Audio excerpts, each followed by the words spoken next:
Amen.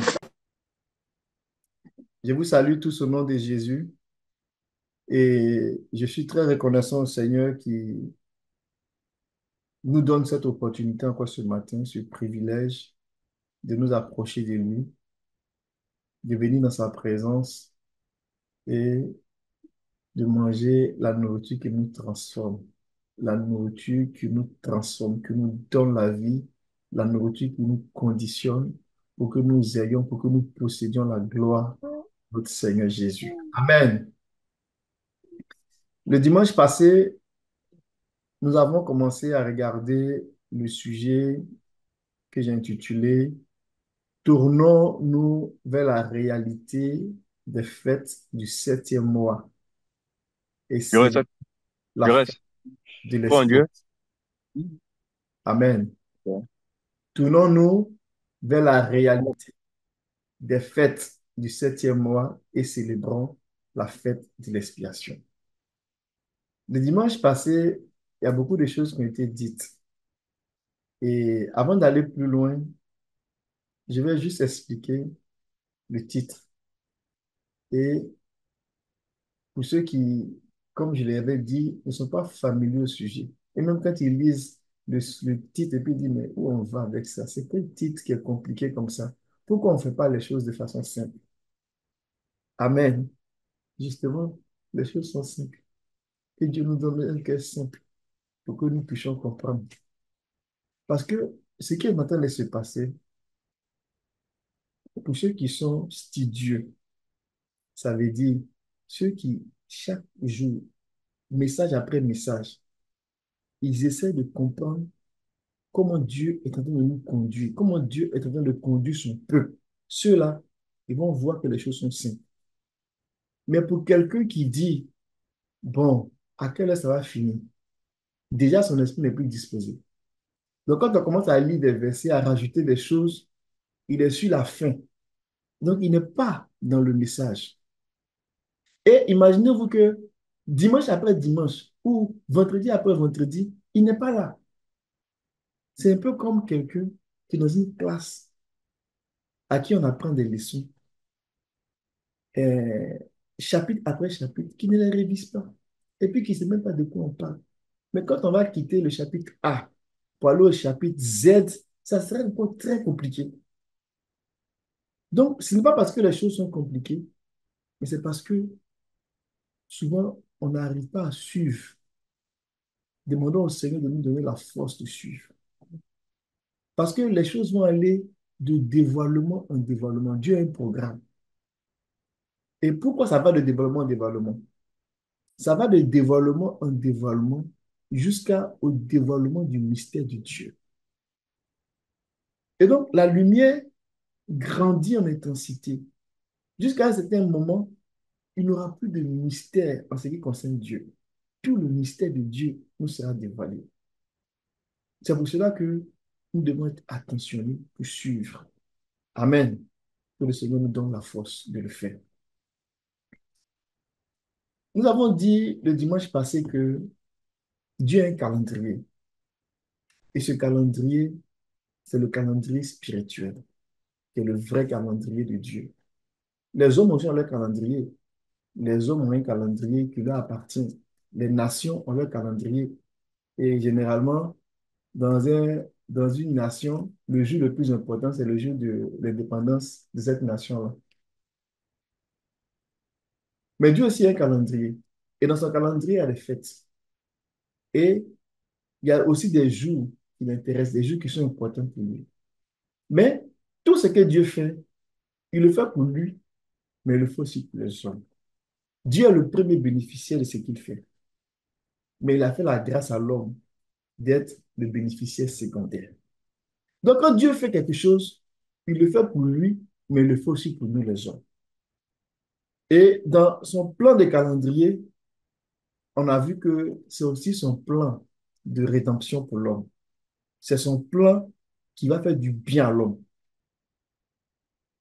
Et en illustrant cela avec le peuple d'Israël en Égypte, on a dit que c'était un plan en trois phases. où Dieu est venu leur dire, je viens vous délivrer de toute forme de captivité. Amen. Et ensuite, il dit, je vais me faire connaître à vous pour que vous puissiez, pour que vous sachiez qui est le Dieu qui vous a délivré. Parce que ce Dieu-là, c'est le Dieu de vos pères. Il y a certains qui n'ont pas connu. Pour ne pas dire que vous ne l'avez pas connu comme il faut. Mais je vais vous délivrer de la main de Pharaon et je vais vous conduire au désert pour me révéler à vous, pour me faire connaître à vous. Lorsque vous allez me connaître, je vais maintenant encore vous montrer comment je vais accomplir la promesse que j'ai faite à vos pères. C'est-à-dire, à Abraham, je lui ai dit, ce pays-ci, là, je te le donnerai pour ta possession, ton héritage. Et donc, vous allez rentrer dans ce pays et vous allez le posséder. Donc, c'était un programme en 3 étapes. Délivrance, révélation au peuple, introduction du peuple dans le pays et possession du pays. Donc, voici le programme du Seigneur. Et on a compris, pour ne pas dire qu'on a fait le lien entre ces 3 étapes avec les 3 principales fêtes de l'Éternel. La première étape, qui était l'étape de la délivrance, pouvait être associée à la fête de la Pâque.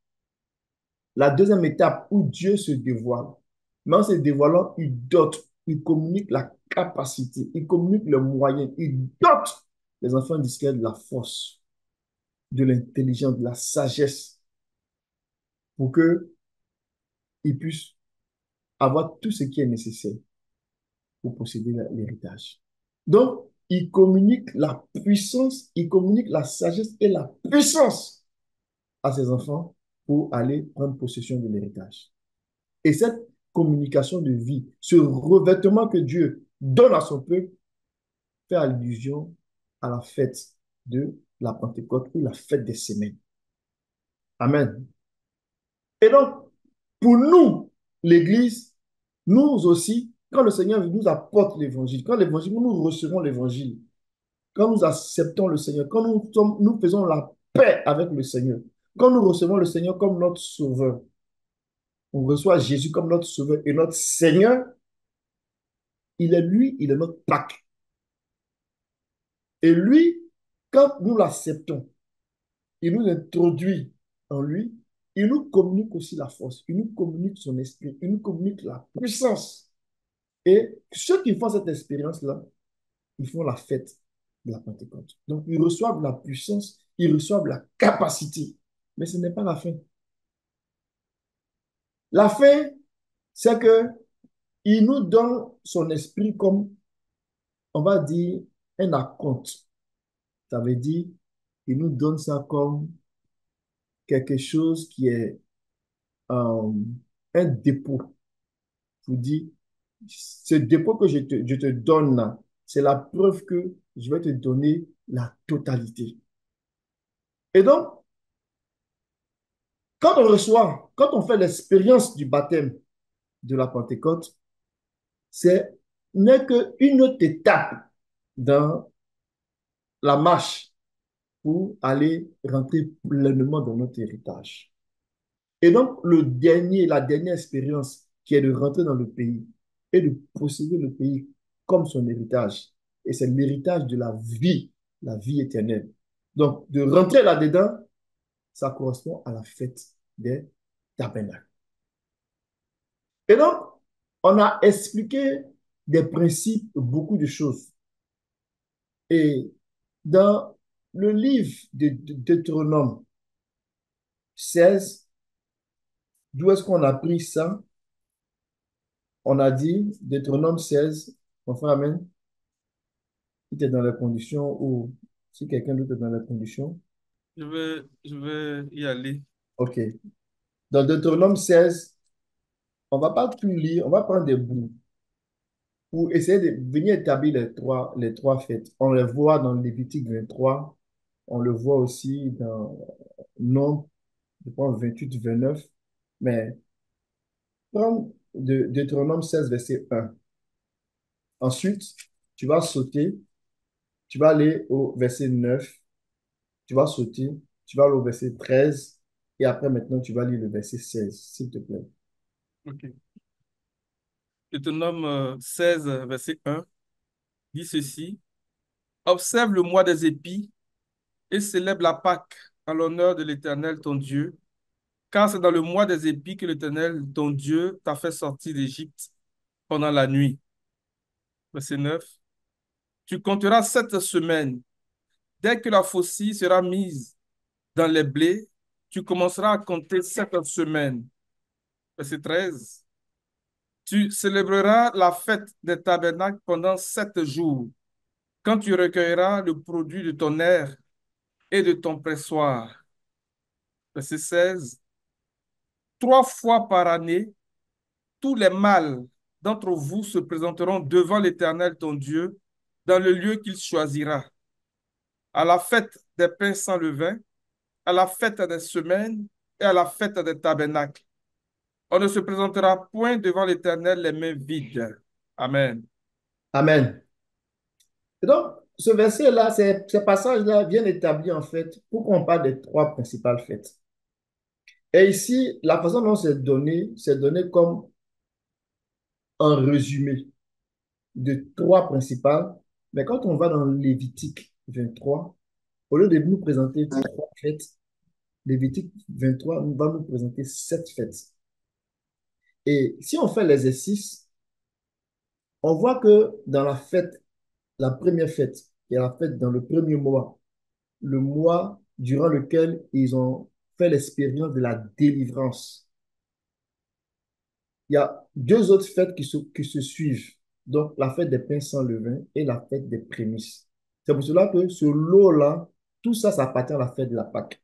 Et des fois, on peut appeler la fête de la Pâque la fête des pains sans levain. C'est la raison pour laquelle, dans le verset 16 ici, on voit que il est marqué la fête des pains sans levain, mais on fait allusion sur la fête de la Pâque. Et la fête, donc la quatrième fête, donc on a la fête de la Pâque, la fête des pains sans levain et la fête des prémices. Tout ça, c'est le premier lot. C'est le premier lot de fêtes. La fête des semaines, c'est la fête de Pentecôte. Et le dernier lot des fêtes, c'est la fête du ce sont les fêtes du septième mois. Parce que toutes ces fêtes-là ont lieu le septième mois. Allons-y dans Lévitique 23. Lévitique 23, on va lire le verset 23-24. On va lire le verset 26-27 et on va lire le verset 33-34. Amen. Lévitique 23. Lévitique 23, verset 24. Il dit Mhm. ceci. L'Éternel parla à Moïse et dit, parle aux enfants d'Israël et dit, le septième mois, le premier jour du mois, vous aurez un jour de repos, publié au son des trompettes, et une sainte convocation. 26, 27. L'Éternel parla à Moïse et dit, le 10e jour de ce septième mois, ce sera le jour des expiations. Vous aurez une sainte convocation, vous humilierez vos âmes et vous offrirez à l'Éternel des sacrifices consumés par le feu. 33, 34.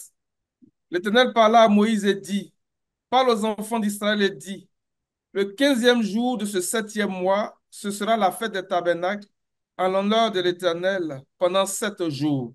Amen. Amen. Et donc, dans le lot des trois dernières fêtes, on voit que la grâce monte jusqu'à à la fête des tabernacles, qui est la dernière fête.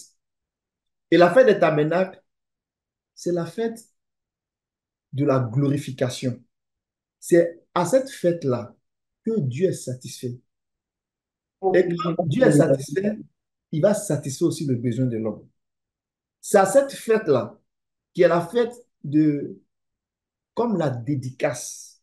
Il a dit, faites le tabernacle, faites-moi un tabernacle et j'habiterai au milieu de vous.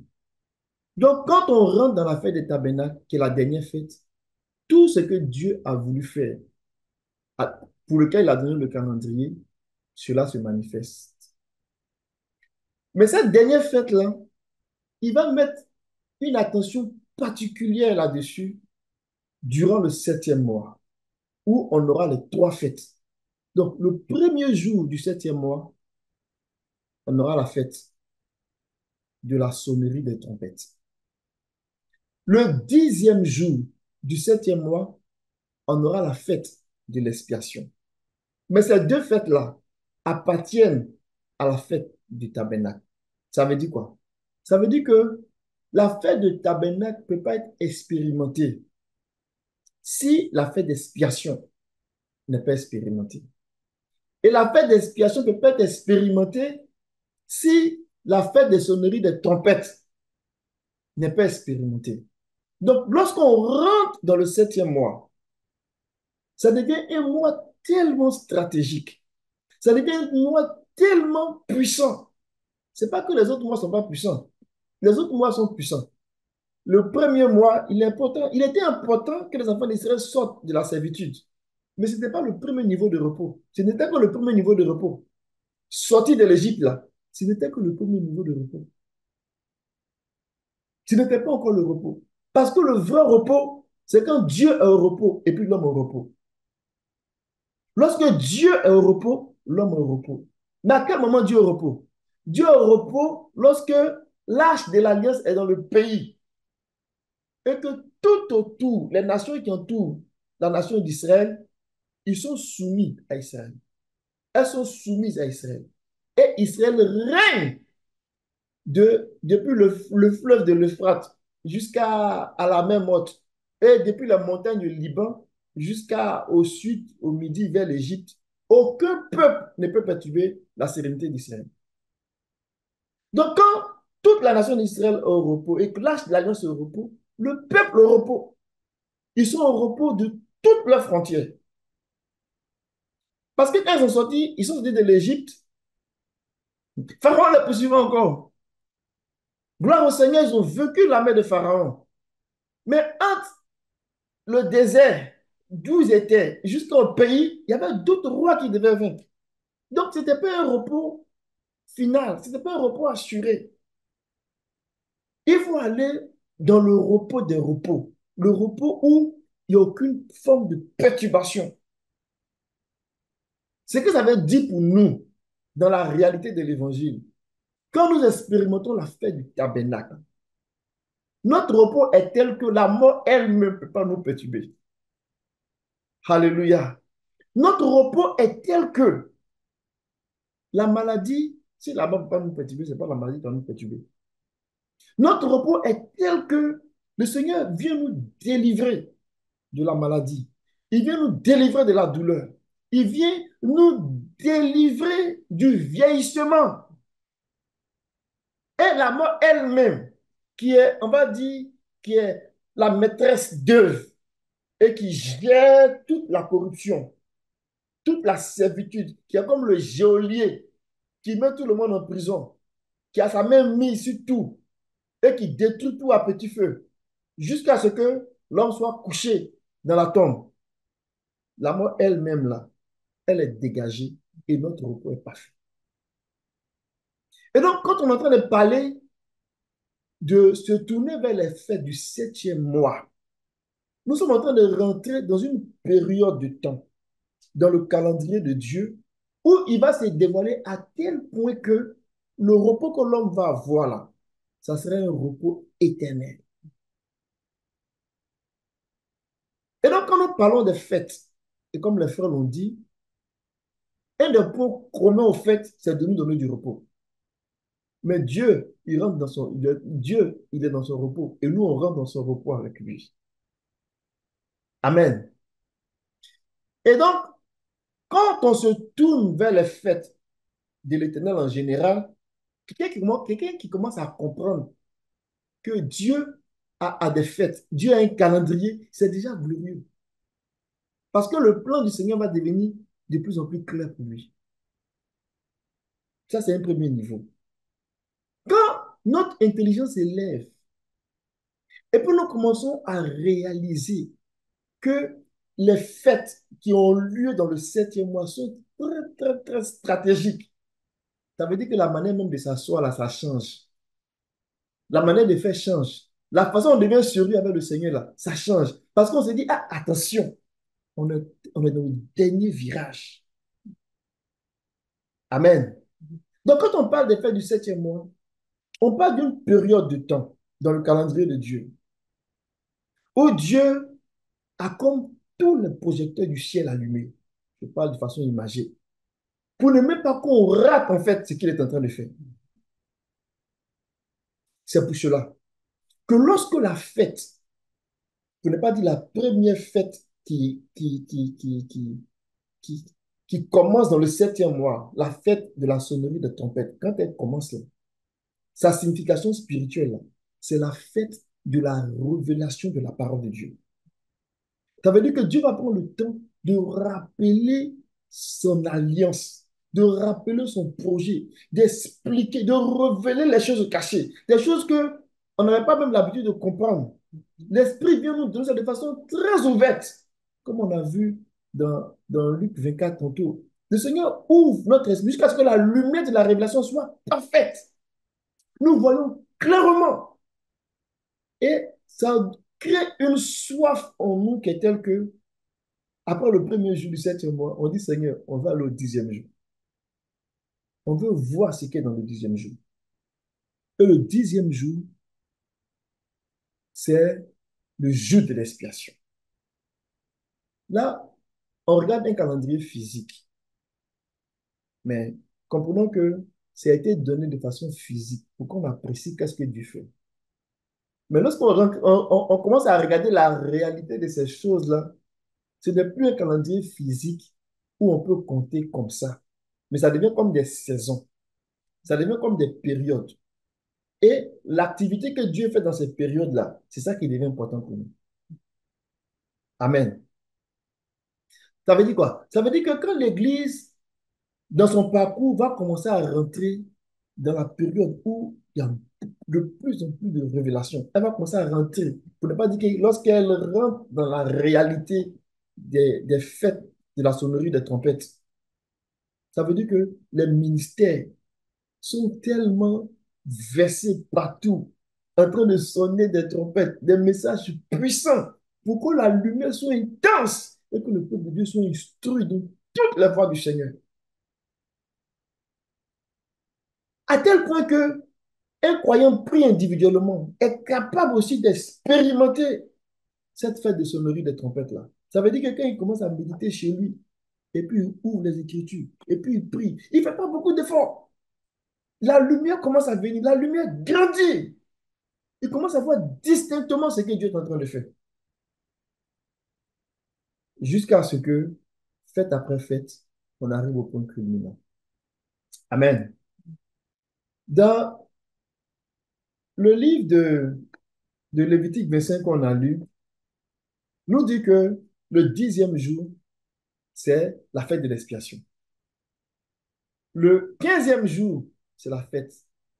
À partir du quinzième jour, on fait la fête des tabernacles. Ça va durer encore une semaine.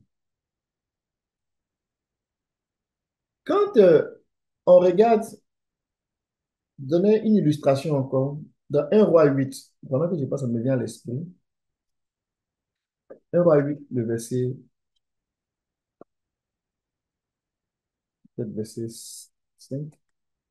1 roi 8, on peut prendre le verset 2.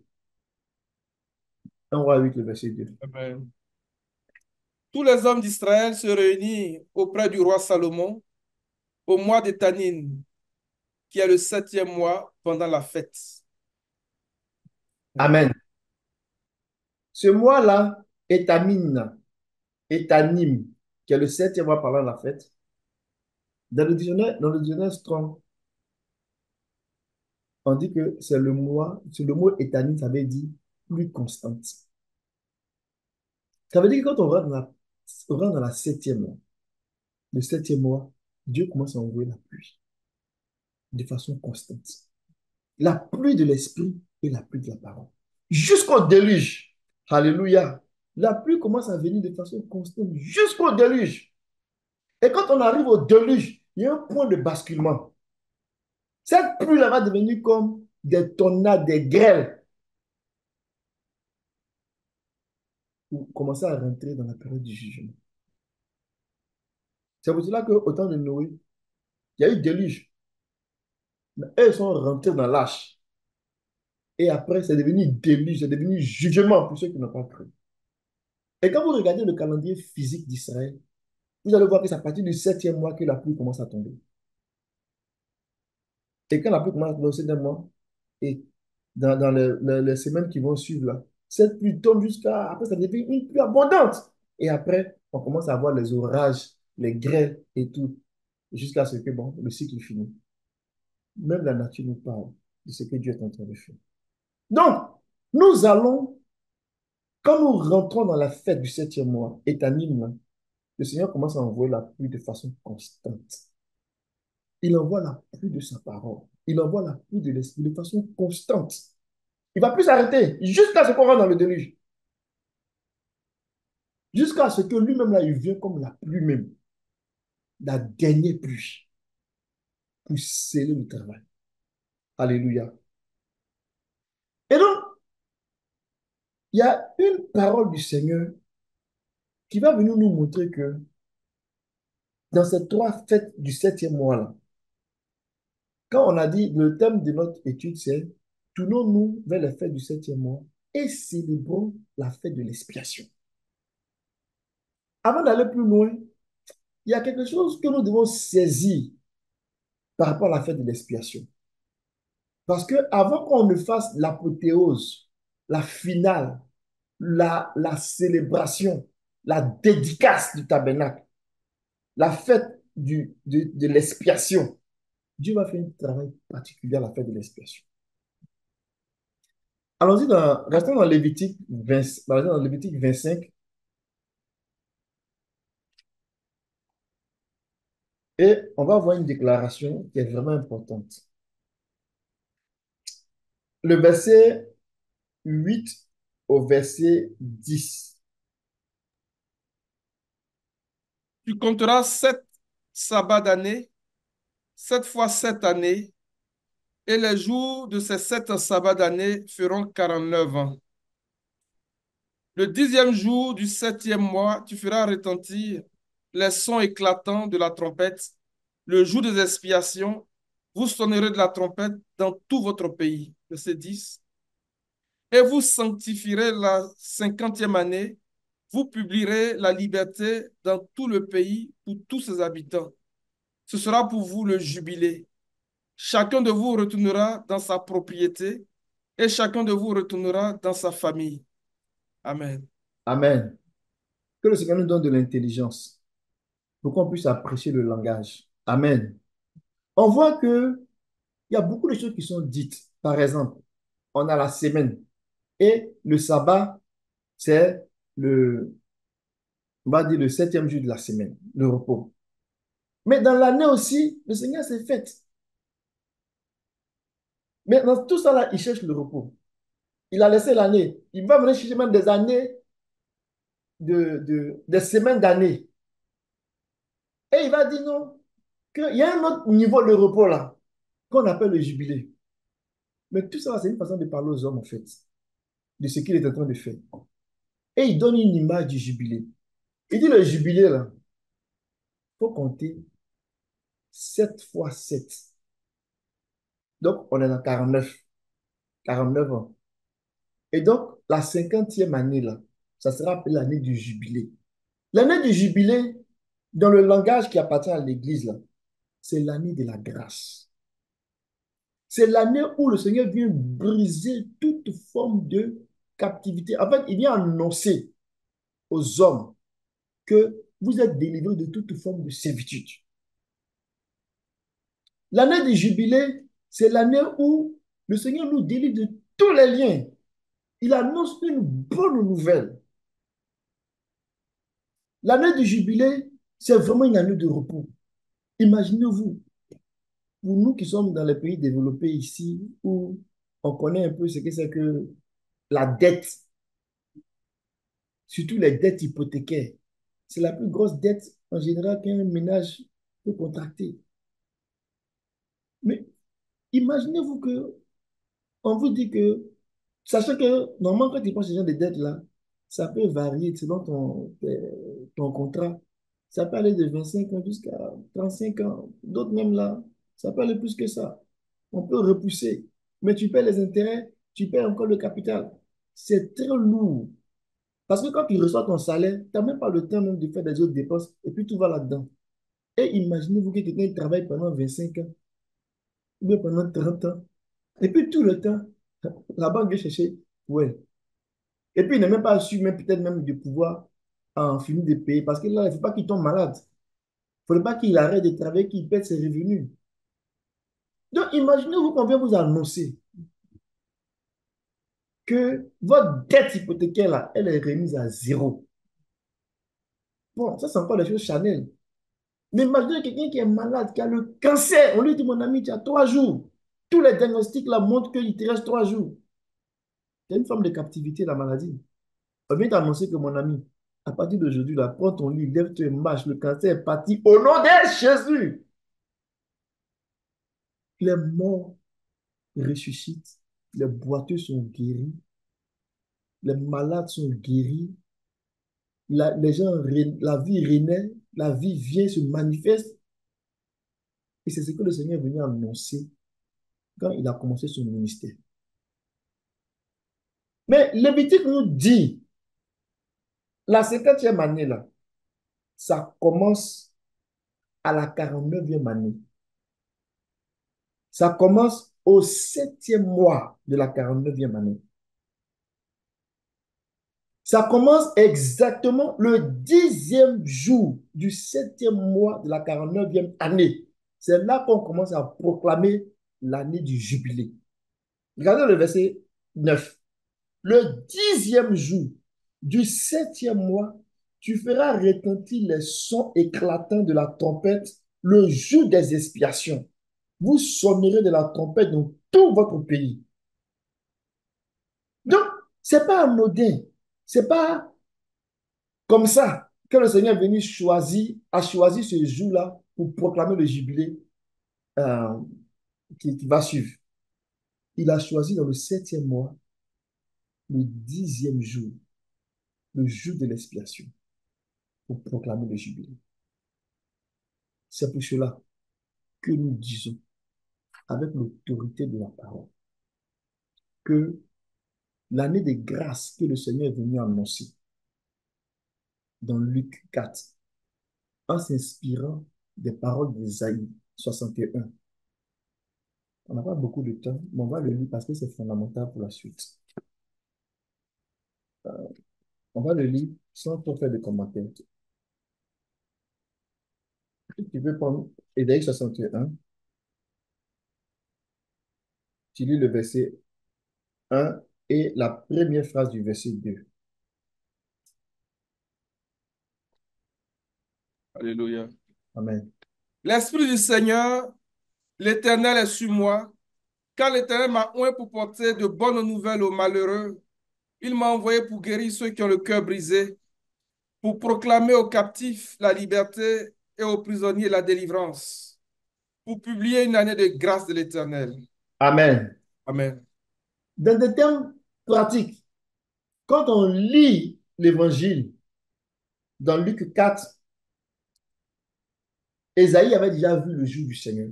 Ça veut dire que Luc 4, là, Ésaïe a vu ça en fait, 700 ans avant. Parce que quand le Seigneur est venu, il a ouvert le livre d'Ésaïe. Il a pris ce passage-là et il a lu ce passage. Luc 4,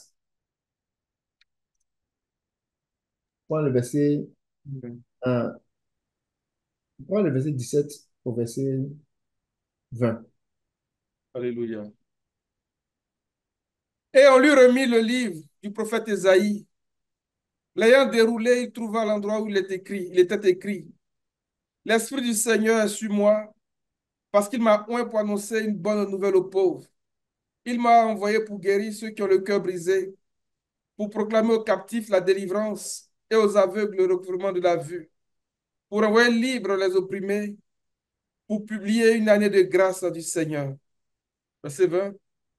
Ensuite, il roula le livre, le remit au serviteur et s'assit. Tous ceux qui se trouvaient dans la synagogue avaient les regards fixés sur lui. Amen. Oui. Et au verset 21, il dit, alors il commença à leur dire, aujourd'hui, cette parole de l'Écriture que vous venez d'entendre est accomplie. Amen. Donc, c'est comme si le Seigneur, maintenant là, je parle de façon très imagée, de façon prophétique, il va dire ça de même. C'est comme si le Seigneur est ici en prononçant les paroles d'Ésaïe. L'année de grâce, c'est l'année de jubilé.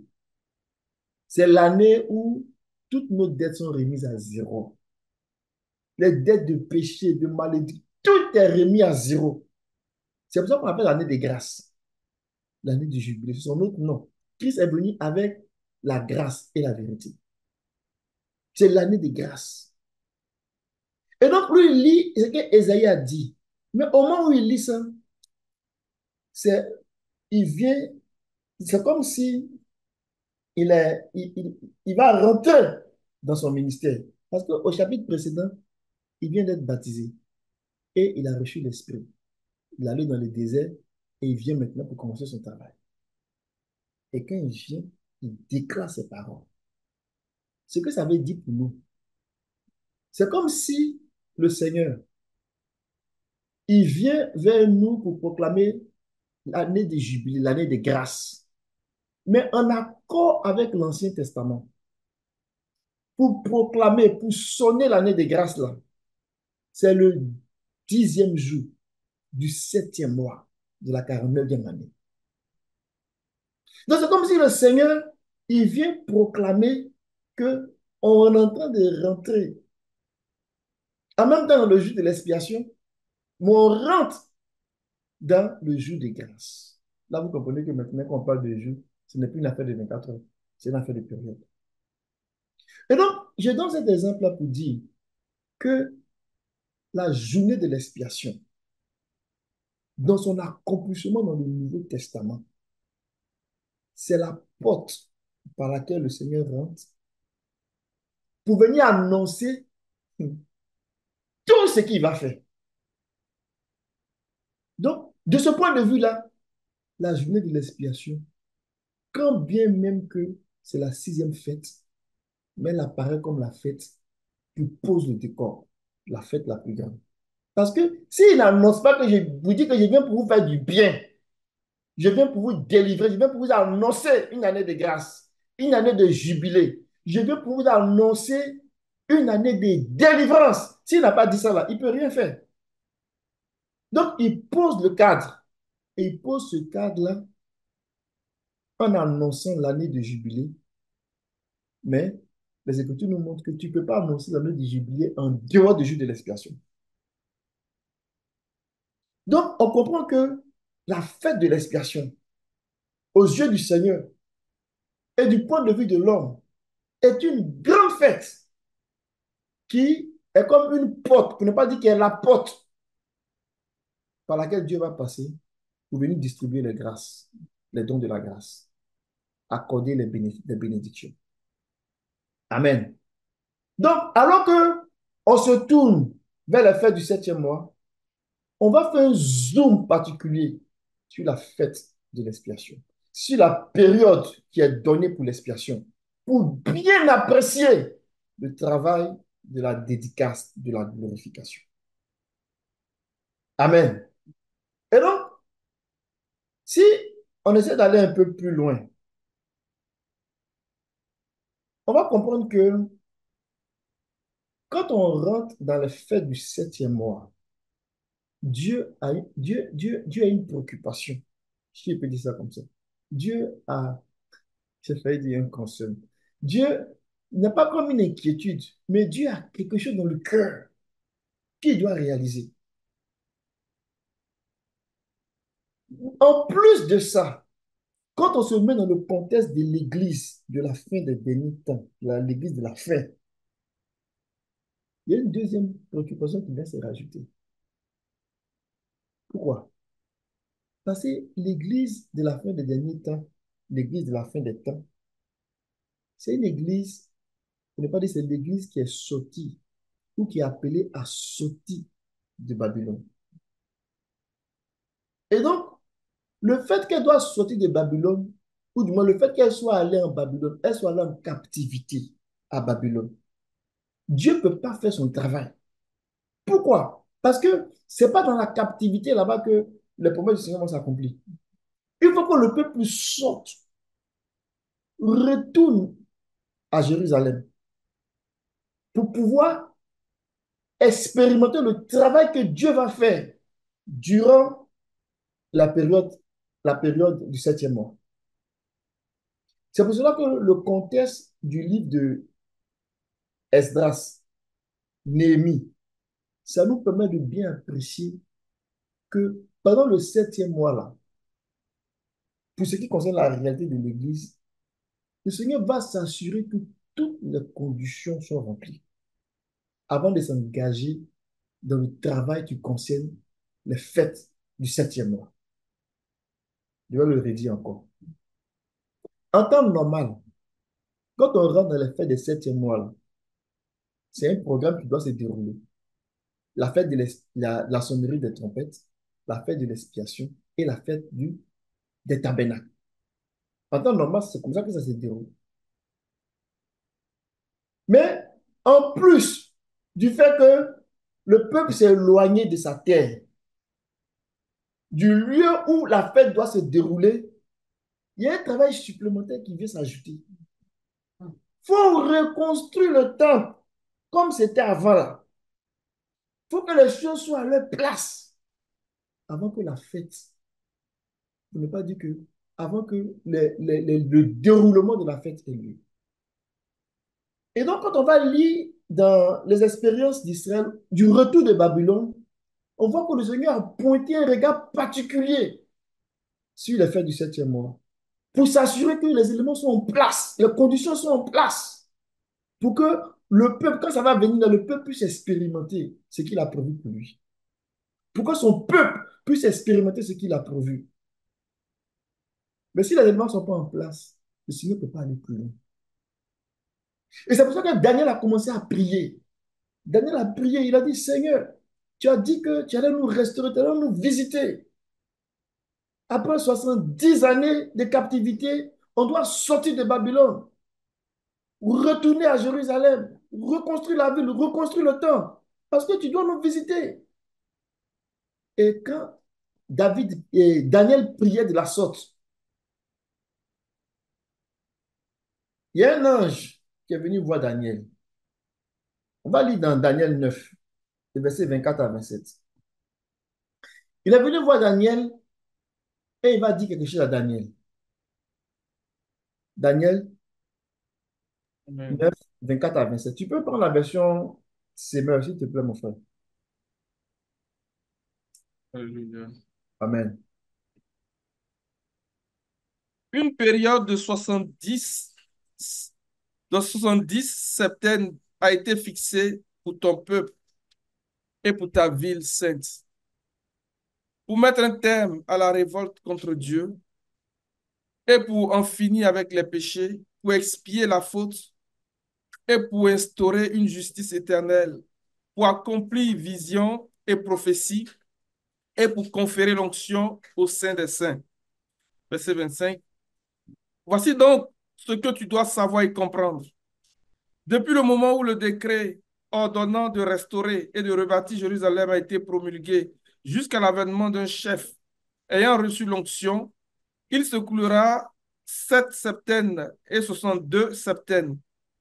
La ville sera rebâtie et rétablie avec ses places et ses remparts en des temps de détresse.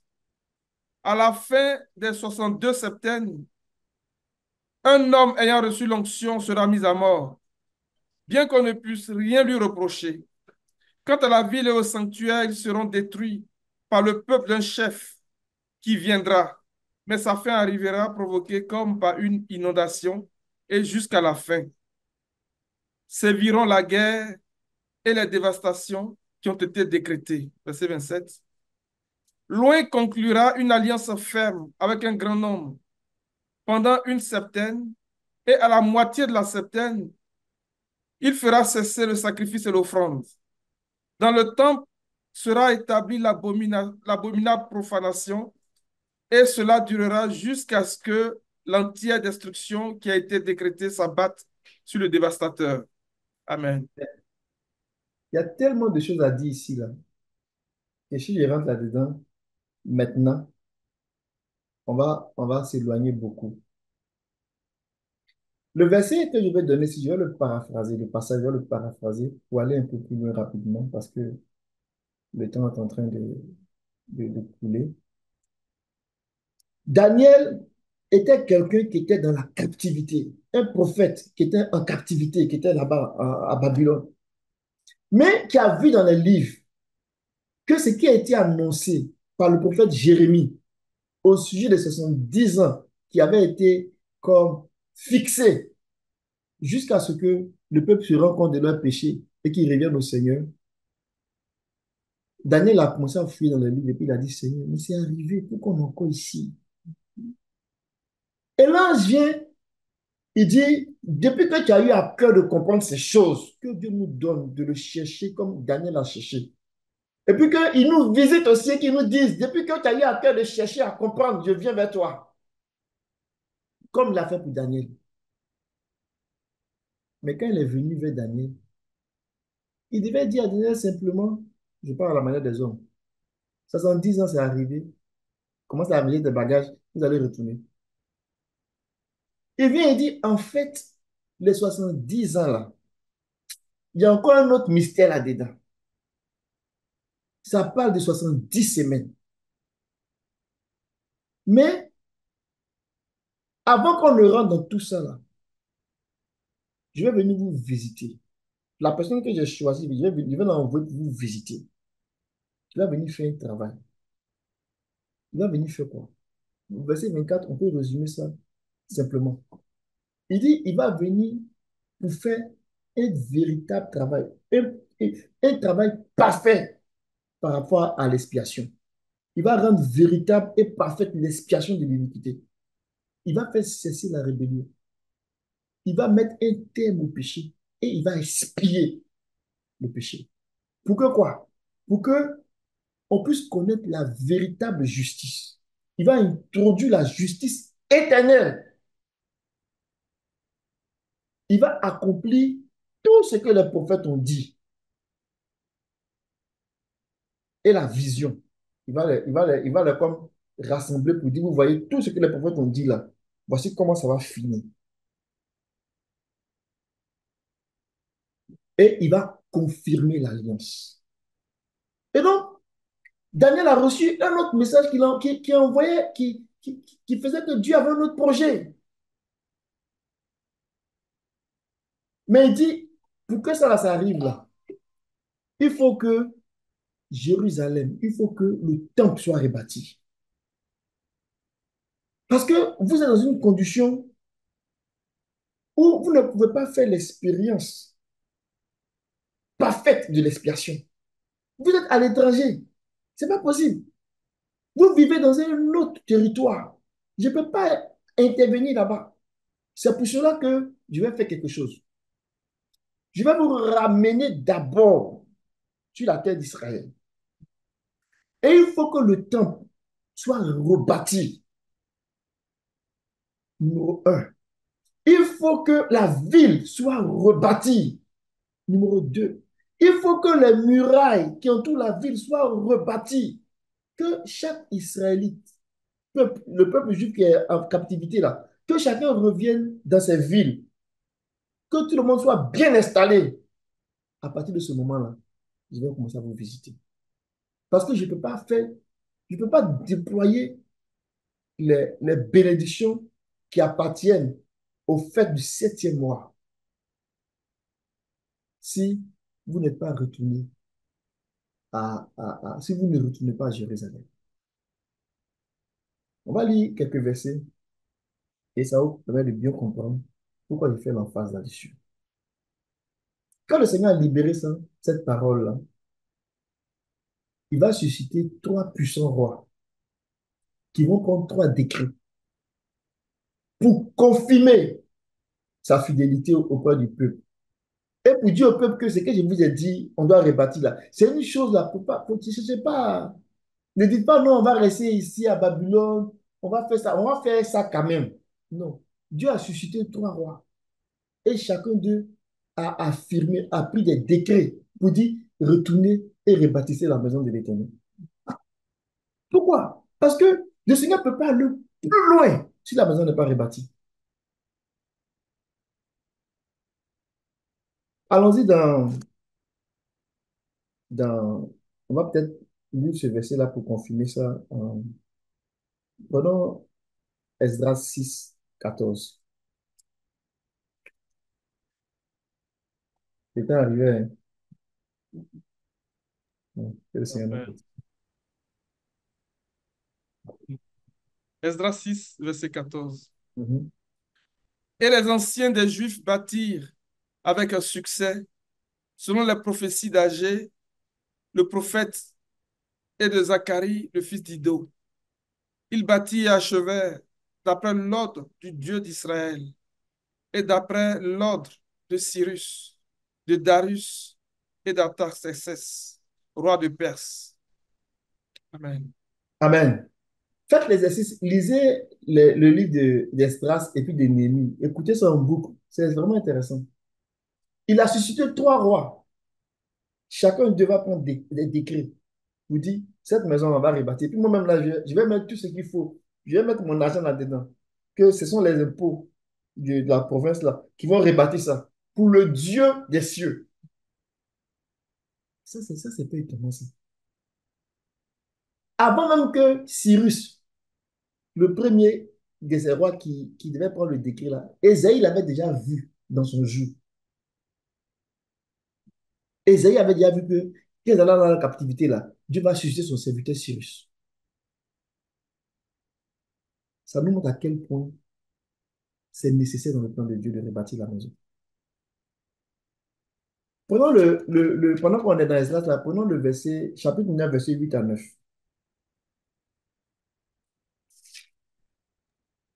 Alléluia.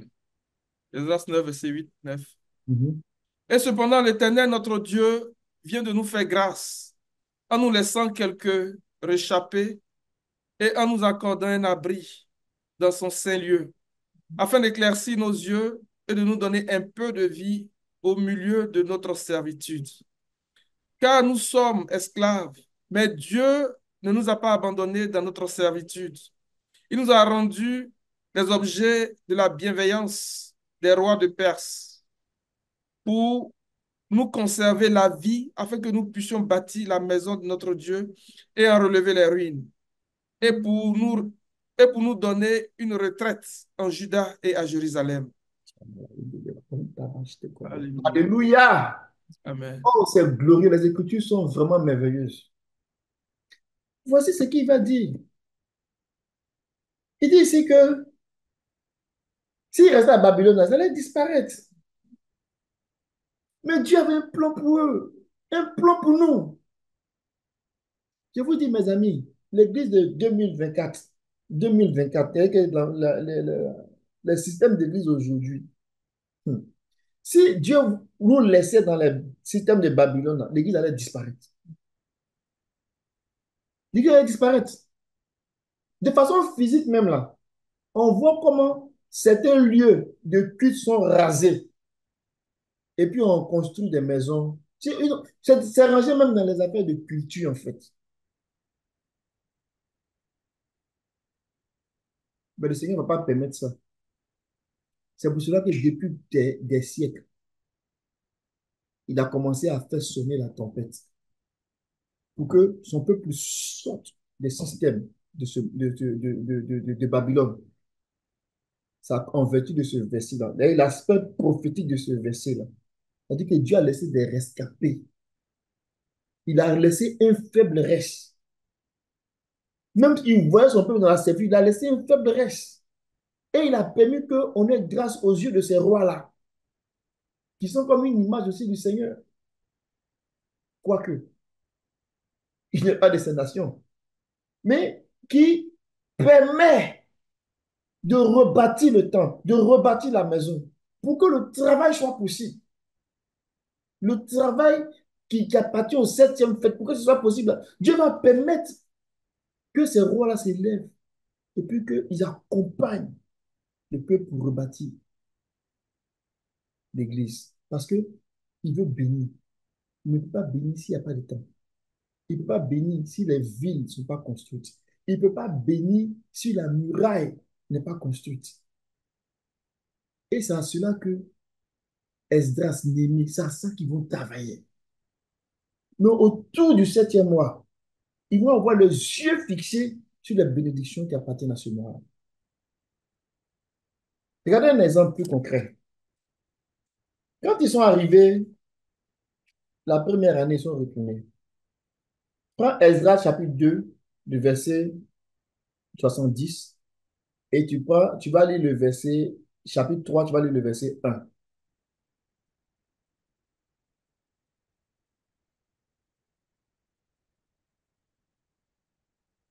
Esdras.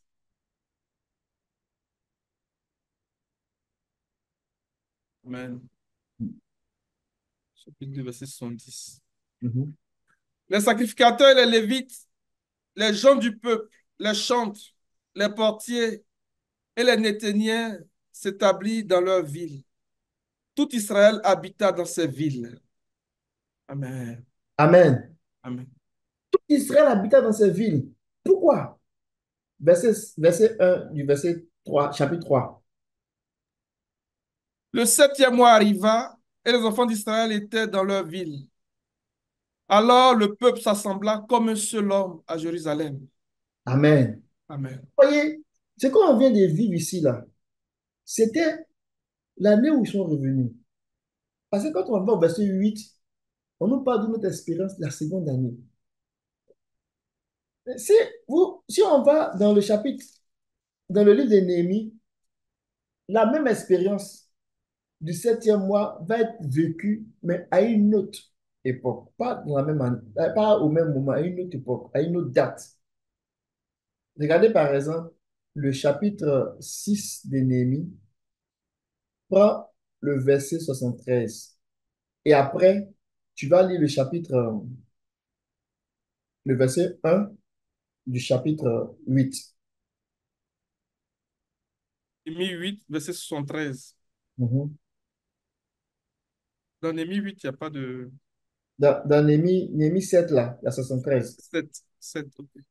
Néhémie 7, 73. Et puis après, tu lis le premier verset Du du chapitre 8. chapitre 1. Ok. Les sacrificateurs, les Lévites, les portiers, les chantres, les gens du peuple, les Néthéniens et tout Israël s'établit dans leur ville. Le septième mois arriva et les enfants d'Israël étaient dans leur ville. Chapitre 8, verset 1. Alors tout le peuple s'assembla comme un seul homme sur la place qui est devant la porte des eaux. Et il dit à Esdras, le scribe, d'apporter le livre de la loi de Moïse, prescrite par l'Éternel à Israël. Amen. Amen. Ces deux versets, les deux passages, comme il dit, assez ressemblent. Et on peut penser même que souvent, même là, c'est du copier-coller. Non, c'est pas les mêmes, c'est le même septième mois, mais c'est pas les mêmes époques. Dans le chapitre 3 de Esdras, il revenait. Au moment où il revenait, rien n'était encore construit. Mais comme il revenait, et il revenait dans l'esprit de venir faire les fêtes de l'Éternel, la parole prophétique nous dit ici que pendant la période du septième mois, là, le Seigneur fait un travail où tout le monde doit être en place. Chacun dans sa vie. Tout le monde doit être à son poste. De sorte que quand il va commencer à révéler les choses, personne ne manque à ça en fait. Mais dans la première année où il revenait, il y avait tellement de choses à faire. Quand bien même le Seigneur les rassemblait, il ne pouvait pas aller plus loin. Par exemple, sa Bible dit que dans la première année, ils ont pris le temps de rebâtir, de rebâtir le fondement de l'autel des Holocausts. Donc, il n'y avait même pas l'autel de l'Holocauste. Pour parler même du temple, pour parler même de la ville, pour parler des maisons, pour parler même de la muraille. Mais dans l'esprit prophétique, le Seigneur voulait les ramener à la base parce qu'il veut faire un travail. Et donc, quand on lit ça, le Seigneur va les amener à rebâtir l'autel des holocaustes. Un autel, c'est en fait, quand on construit un autel, c'est comme si on dit à Dieu, tu as droit de vie ou de mort sur mon autel, sur tout ce que j'ai et sur tout ce qui m'appartient. Quand on dit on construit un autel pour Dieu, ce n'est pas quelque chose de physique. Quand quelqu'un construit un autel pour Dieu, là, d'abord, un autel va supposer une alliance. C'est parce qu'on a une alliance qu'on fait un autel. Quand on dit on fait un autel pour Dieu, on est en train de dire à Dieu, je crée un environnement dans lequel tu as droit de vie et de mort. Ça veut dire que tout ce que je suis, tout ce que j'ai t'appartient. Donc, rebâtir l'autel des holocaustes, c'est rebâtir un cadre pour Dieu où on va lui donner tout de façon volontaire. Et puis on va dire, Seigneur, on veut voir clair dans ton affaire de septième mois-là. Voici, je te donne tout. On ne va pas te forcer de façon volontaire. Et c'est ce que le peuple a, c'est ce que le peuple a fait. Regardez, tu peux lire mon frère. Lis le verset 1 du chapitre 3 au verset, au verset, au verset, au verset 5. Il y a tellement dit, Amen. puis je vois. Va jusqu'au verset 6, puis peut-être que je vais atterrir ici. Esdras chapitre 3, verset 1. Le septième mois arriva et les enfants d'Israël étaient dans leur ville. Alors le peuple s'assembla comme un seul homme à Jérusalem. Josué, fils de Jotsadak, avec ses frères, les sacrificateurs, et Zorobabel, fils de Shealtiel, avec ses frères, se levait et bâtit l'autel du Dieu d'Israël pour y offrir des holocaustes, selon ce qui est écrit dans la loi de Moïse, homme de Dieu. Verset 3. Il rebâtit l'autel sur ses fondements, quoiqu'ils eussent à craindre les peuples du pays, et ils y offrirent des holocaustes à l'Éternel, les holocaustes du matin et du soir. Ils célébraient la fête des tabernacles comme il est écrit, et ils offrirent jour par jour des holocaustes, selon le nombre donné pour chaque jour. Verset 5. Après cela, ils offrirent l'holocauste perpétuel, les holocaustes de la nouvelle lune et de toutes les solennités consacrées à l'Éternel, et ceux de quiconque faisait des offrandes volontaires à l'Éternel. Dès le premier jour du septième mois, ils commençaient à offrir à l'Éternel des holocaustes.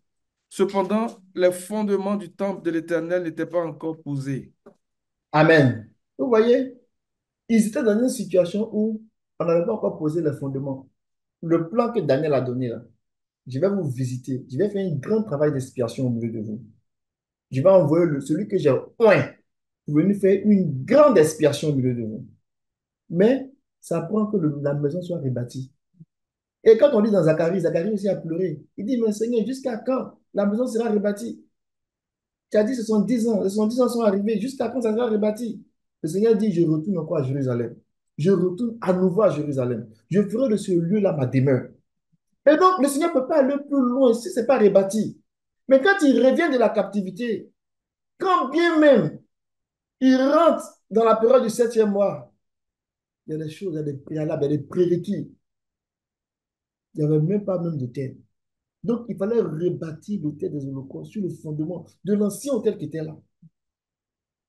Créer des dispositions de cœur où on offre des offrandes volontaires à Dieu chaque jour. Chaque jour. C'est ça que ça veut dire. On ne peut pas désirer les choses les plus glorieuses du Seigneur, puis on s'en fout du Seigneur. Non, non, non, non, non. Il faut qu'on reconstruise sur le fondement des hôtels de l'Holocauste. Un hôtel où on dit, Seigneur, tu as droit sur tout ce qui m'appartient. Tu as droit sur tout ce que je suis. Tu as droit sur tout ce que je fais. Voici, daigne agréer cela. De façon volontaire, je te donne ma vie, je te donne mon temps, je te donne tout ce que je suis, mais je veux voir clair dans ton œuvre du septième mois. C'est par là qu'ils ont commencé. Et vous allez voir que quand on va lire par la suite les expériences qu'ils vont faire, les gens vont se poser pour leur dire, arrêtez vos affaires là. Arrêtez, ne reconstruisez pas. Arrêtez ça. Vous n'êtes, c'est pas vous ceux que Dieu connaît. Nous-mêmes, là, même, depuis qu'on était ici, là, quand le roi d'Assyrie nous a déportés ici, là, nous-mêmes, on a commencé à prier aussi. Vous, vous venez d'arriver, c'est vous qui voulez faire appel de Dieu comme si Dieu vous appartient vous seul. Ils ont dit non. Nous, on a déjà vécu ça avant. Et puis, on sait ce que Dieu veut. On ne va pas rebâtir avec vous. Nous, on va chercher Dieu. On va rebâtir la maison comme Dieu nous l'a dit.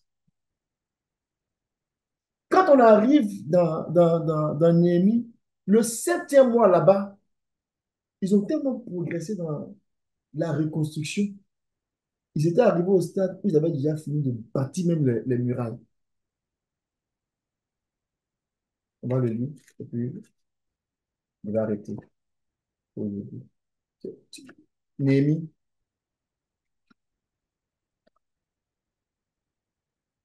Néhémie 7. Peut-être, on va prendre des petits bouts. Pas Néhémie, Néhémie 6, le verset 1. Alléluia. Je n'avais pas encore posé les battants des portes lorsque Sanballat, Tobija, Geshem, l'Arabe et nos autres ennemis apprirent que j'avais rebâti la muraille et qu'il n'y restait plus de brèche. Amen. Amen. Ici, on dit qu'il n'avait pas encore rebâti. Il n'a pas encore posé les bâtons. Mais dans Esdras, là-bas, quand ils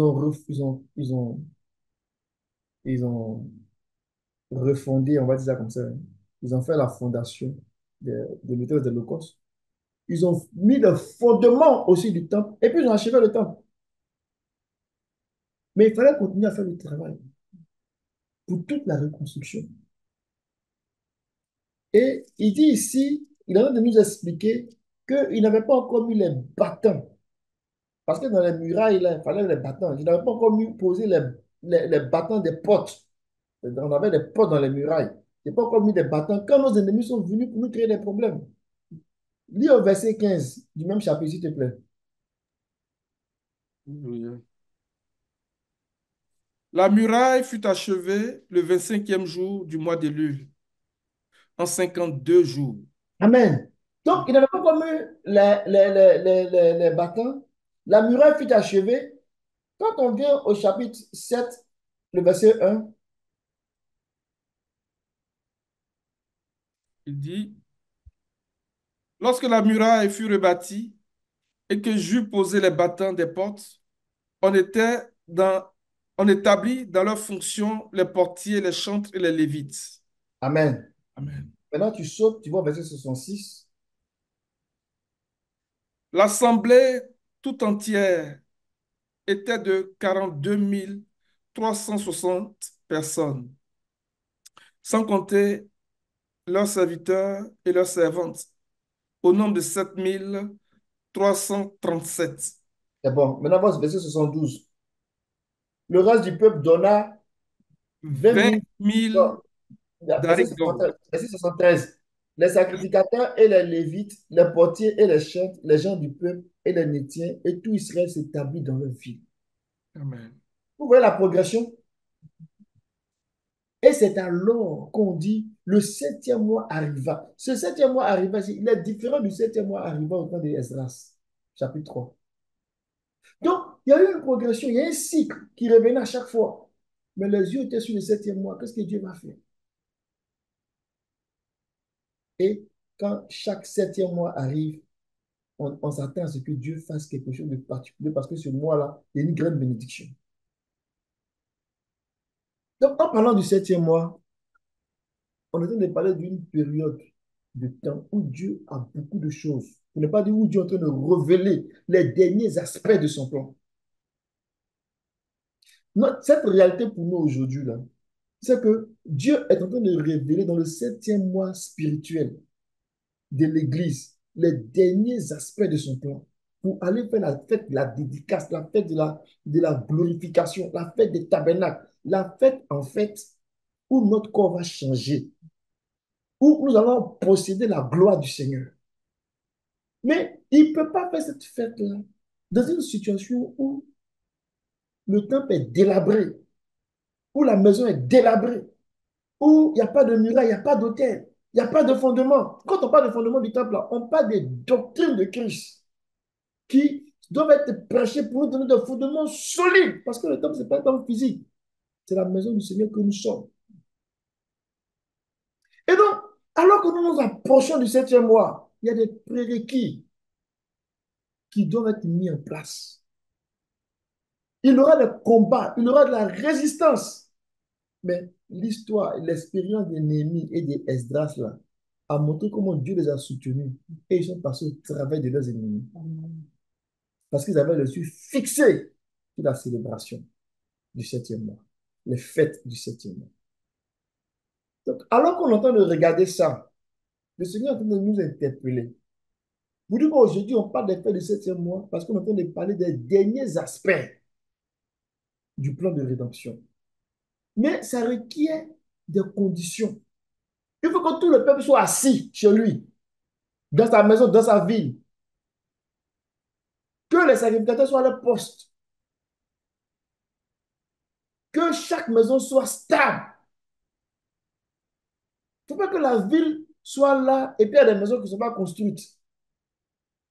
Comme on peut le voir un peu plus loin, il y a quelqu'un qui va dire, mais tout le monde est là, mais la ville est grande et puis il y a des maisons qui ne sont pas construites. Des maisons qui ne sont pas construites, ça veut dire qu'il y a des gens, leur vie est encore bancale. Là, ça ne les intéresse pas. Pourtant, c'est une question du corps. Il faut que tout le corps soit en place, que les familles soient en bonne santé, que nos jeunes gens, que nos jeunes filles, que nos enfants, que nos couples, que tout soit en place. Parce que quand on va commencer à dévoiler là, il n'y a pas le temps de régler les petites affaires. Que le Seigneur restaure son Église. Amen. Que le Seigneur prépare l'Église. Alors que nous sommes en train de parler de ces sujets-là. Je parlais avec des amis, puis on parlait de tout et de rien. Puis on dit, des gens qui savent que se conserver, d'autres font des sports, ils marchent, c'est pour ça qu'ils vivent longtemps. Peut-être que c'est vrai, mais ce que nous on sait, c'est que la Bible dit que l'exercice corporel, là, elle est limitée. L'exercice corporel est limité. C'est utile, mais c'est limité. Les gens font sport, mais après, la mort va avoir le pouvoir sur eux. Mais la Bible dit que la piété qui nous amène à nous attacher à Dieu va nous donner l'incorruptibilité, va nous donner l'immortalité. Donc, quand on est en train de parler de ces fêtes, de ces expériences qui vont nous amener à une délivrance totale, à une bénédiction de tout ce qui appartient à notre jubilé. Mais Dieu a besoin de notre attention. On ne peut pas être désintéressé. Et puis on m'a dit, déroule les fêtes du septième mois. Seigneur, déroule les fêtes. Je veux voir les fêtes. Non, on ne peut pas dire. Tout le monde doit s'asseoir comme un seul homme. Ça veut dire qu'on doit être parfaitement en unité. On doit comprendre le projet de Dieu. On doit parvenir à l'unité de la foi. On doit comprendre les choses de Dieu ensemble, exactement où Dieu va.